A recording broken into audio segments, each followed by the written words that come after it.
Hello, good morning, people of the Philippines. So, this time ay gagawa tayo ng fried chicken. At kakainin natin syempre ng fried chicken imbis ayad man ipilak. Joke. So, yan. Syempre hugasan muna natin para ating lapuhan. Kaya lagain muna yung chicken na ating nalagyan ng asin, black pepper, or durog na paminta, at saka syempre timplahan natin siya ng yung kunting asin, at saka yung bitsin, yung yan, bitsin, diba? So yung mix muna natin yan bago natin isin-add.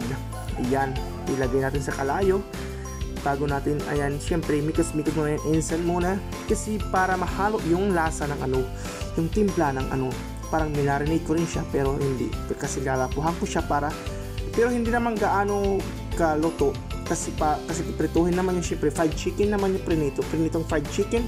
Yan, so bago habang nagpapakulo tayo ay slice muna natin yung green chili at saka yung bawang kasi yun ilalagay natin yun sa gravy mamaya. So wait a minute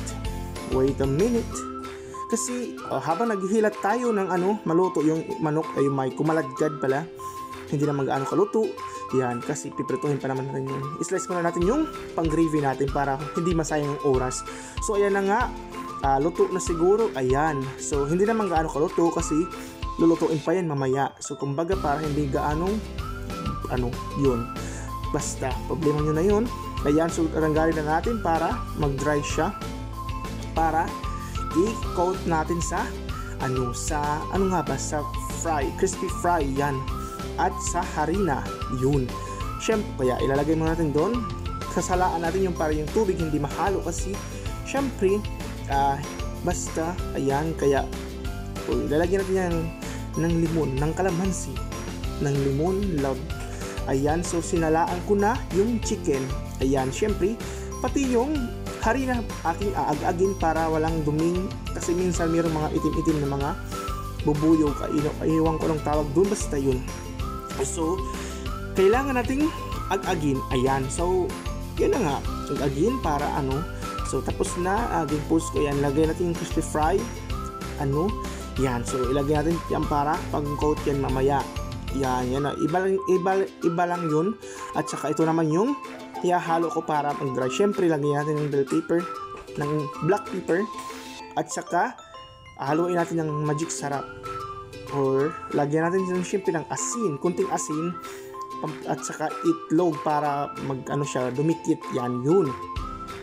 So yung itlog kasi papadikit sa harina. Yan, so dalawa yung inilagay ko kasi 1 kilo itong ating lulutuin. Lagyan ng kunting asin para may lasa syempre. So halo-haloin natin ng kutsala kasi migas-migas mo na yan inson. Pero kakamayin ko ito mamaya kasi mahirap pag kutsara lang hindi nahalo ng mabuti. Pero naghugas naman ako ng kamay, migas-migas mo na yung inson kasi para maluto, mahalo na yung ating mixture para masarap yung pagkahalo. Yan, so kakamayin ko na, naghugas mo na ako ng kamay. Yan, so migas-migas mo na yan mga inson, migas-migas. So pagkatapos natin mag-migas ay syempre i-coat natin to sa yan. So yan, haluan muna natin. Syempre kailangan natin timplahan muna yung harina. Nilagyan ko na yan ng black pepper at saka yan, magic sarap, at saka yun, yung crispy fry, diba? So hinalo-halo ko yan para i-coat ko yung nandyan ng mga manok na aking ilalagyan ng mga saku o mga ingredients na iba lang yan sa pang-coating na yan. So nilagay ko yung mantika, used oil yung ginamit ko kasi ginamit lang naman yung pagprito ng manok rin noon. Hindi ko lang na-videoan kasi ngayon ko lang naisipan mag-vlog ng fried chicken.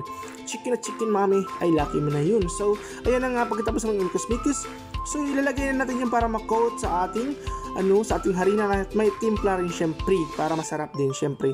Kasi matabang yung kapag walang lasa yung kapag hindi natin timplahan, kasi dapat masarap lahat ng sangkap, lahat ng proseso ay talagang pinag-isipan.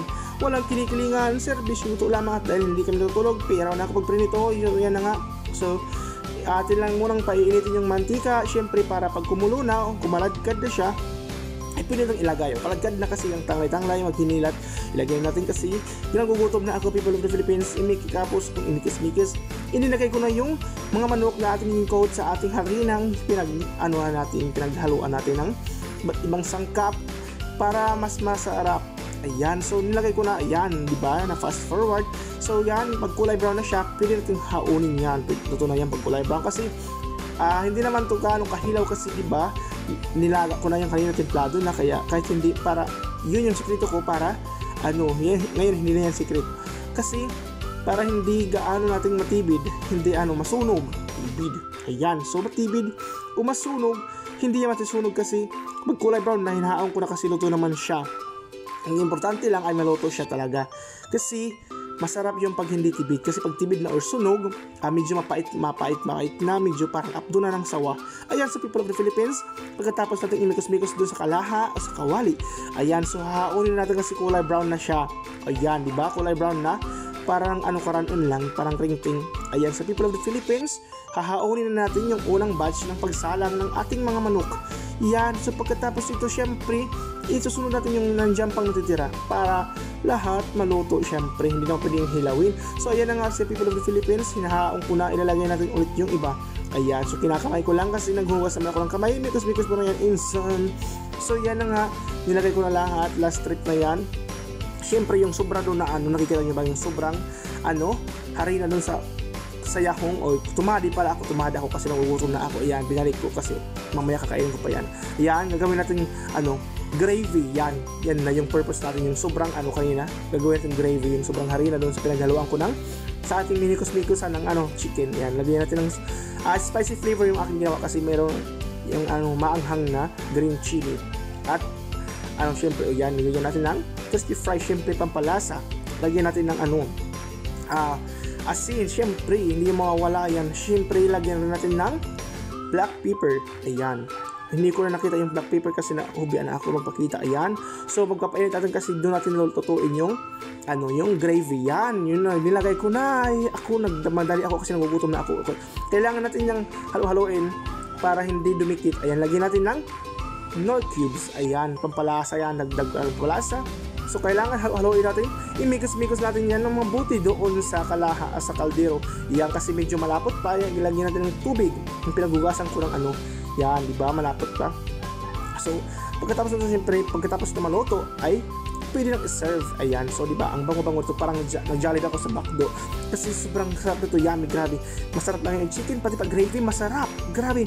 Imikos-mikos mo na yan, insan, di ba? Ang bilis kong magmikos-mikos kasi nagugutom na ako. Ayan, tinadihan ko na, ay pwede na. Yung lasa, okay na siya.